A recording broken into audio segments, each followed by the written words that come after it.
We are live here on Blues Game Day Live alongside Kelly Chase, Darren Pang. It's the Blues and the Calgary Flames tonight here from Scottrade after a pretty good start to the season. Chaser on the road, but it's much more important than that. Happy birthday, buddy. Happy birthday, big guy. Who knew I would get here? Hold on a second. You bought me a I got you a gift. Wow. Yeah. New beer steins. Yeah. Blues beer steins. That's what you get for your 50th. In fact, or you coffee cups. But you and 12,000 fans tonight, 21 and older. Oh, you got them all. You got them all birthday presents. They've all turned 50 tonight. So happy birthday to you. Hey, that's our good friends from Budweiser. I know them well. I think you do. They are my friends. I remember the first day I sat here in St. Louis. We had lunch together. You put a Bud Light beside me and says, "This is what you're going to have." This is what you have to have in St. Louis. It's part of the program, making sure you take care of our guys at Anheuser-Busch. Well, that's an awful thoughtful gift that you gave me, buddy. Thank you, big boy. Thank you. So what do you think of this team and their start with the Road Warriors, so to speak? They've been collecting points. They've been diminished by injuries, but yet find ways. Well, we survived Vegas. No, us personally. So I got a town day early because of you. That's successful. I'm impressed that they've battled through it like they have. I think that there's only one area that now we can look at and say what needs improvement, and it's the special teams. Yeah. You know, a lot of coaches, and I know they look at the totals of power play and penalty kill, and they like it around, let's say 105 is a pretty good number.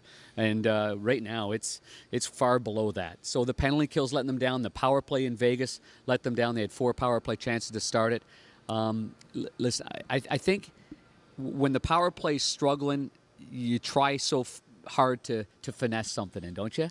Well, I mean, sometimes meat and potatoes stuff is okay, and you get one off the rear end, and let's get her going again. Simplify, I think, is the answer right now for them. And I think the coaching staff's probably talked to them about that. I think one of the things that's interesting about watching them on the power play is that they've generated a lot of great looks, and sometimes passed on them and sometimes not hit the net yet. You know, their shot totals are up, but the focus has to be a more direct. And I think, you know, when you're more direct with your plays, especially on the power play, the instincts start to take over getting pucks to the net and driving there. And I think right now that's what especially teams are going to talk about. They've put themselves in some tough spots by not capitalizing on some 5-on-3s. And as well, their penalty kills give up a couple that they're not happy with. So, as you said, if they would have thought their record would be where it's at right now with the injuries they've had, I think they'd take it. But it's I think, awful encouraging to know that they're going to be able to improve on just the specialty teams and put themselves where they want to be. And you look at that game in Vegas, I mean, they're not surprising anybody anymore. They went and they beat Chicago last night. They're with their third goaltender, Oscar Dansk. You know, so I mean, that's a real thing. That was a good. I thought that was a really good test of being pros and preparing. They were well prepared for Vegas, and they came out like professionals. That's exactly right. And listen, so Vegas. First of all, people don't realize how fast they are. They're a lot quicker team. Plus, they've got some good players that have done some good things in the National Hockey League that are maybe overlooked a little bit. So the collection of the hard work together and playing as one, I think, is what suited them well. As you mentioned, the goaltending has been spectacular for Vegas. So the Blues go in there and they drop a game to them in overtime, which, you know, could have gone either way. They certainly had the shots on net to win that hockey game. Had a handful himself. Oh my goodness! But you know what? They found a way at the end of a trip to get another point and get themselves, you know, moving up in the standings. To me, those are the little lessons that happen during the year that set you up for the playoffs. You played with Hully, Shanahan, a lot of great goal scorers. The reaction of Vladdy when Alex Pietrangelo fired that in, it was probably better for someone else scoring, just knowing the urgency of it, than it was for himself scoring. I was pretty excited about his reaction. Well, you know what?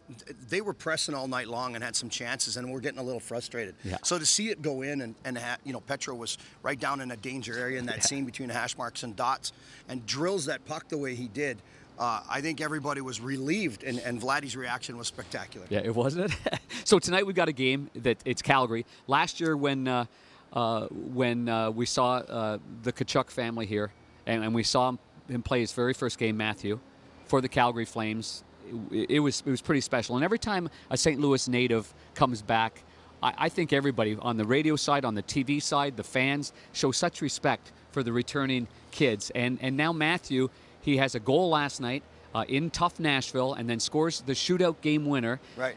He is just a thorn. I mean, he's getting more powerful and more confident and playing the game the way it's supposed to be played, it looks like.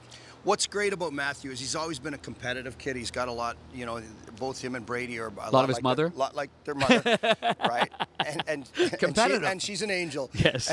But the truth is, there's a lot of the instincts with their dad too, going to the net, driving, playing hard, paying the price, and so, and when they come back to St. Louis. Yeah, the St. Louis people have known these young men that we've been drafted or playing in the NHL for their whole lives. The respect that they give them, they've earned. And so in Matthew's case, he's been just a young man that grew up in St. Louis and takes pride in the fact that he's a St. Louis kid. And then what he's doing in the NHL and proving to be a leader every day, just a little bit better, a little bit better. I remember last season at the beginning of the year where they weren't sure whether they were going to keep him up. And Glenn Gulletson goes, if I have any say in it, he's staying. He goes, I'm going to buy time until he's staying. He's too good a player not to be with us. In fact, he didn't play when the Blues visited Calgary. He was a healthy scratch to buy time for the 9th game. That's right. And then they came back here, and he was for sure in the lineup. And some thought that was maybe the coach maybe sending a message, and it was a lesson for him and all of that. And Glenn was like, listen, if I can figure out how to manage the managers here, he's going to be with us, and look what he's done. So for Brady Tkachuk, he's been a big part of what Calgary, the direction they're going, and a big part of what they're doing to have some success.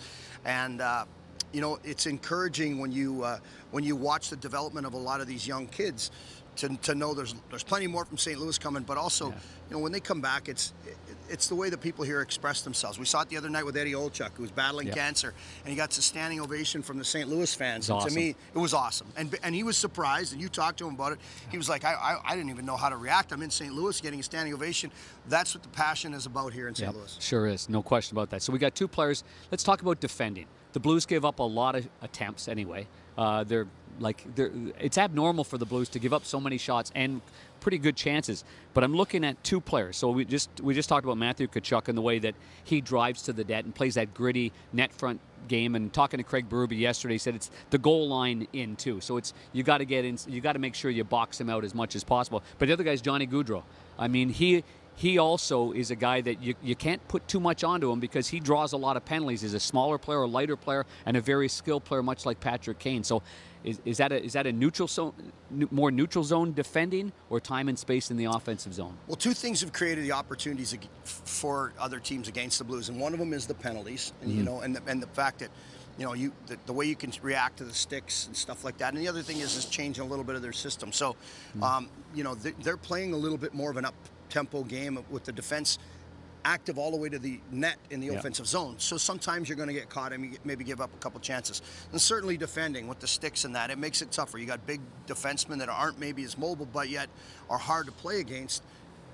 Getting used to that is going to be another one of the reasons. And Johnny Gaudreau is one of those guys in the offensive zone. If you can just kind of bump him off stride a little bit in the neutral zone, not be tighter to him when he receives the pass, make him distribute it so he's not handling it. Because when he gets motion through the neutral zone, he's extremely dangerous. He's much like Patrick Kane in that aspect. I think the Blues playing a little tighter gap with him and just making sure that it's uncomfortable for him in the neutral zone is going to help you in the other end of the ice. Him not entering the zone with the puck is a good thing for St. Louis. That's for sure. I remember the way Barrett Jackman used to play Patrick Kane all the time. Yes.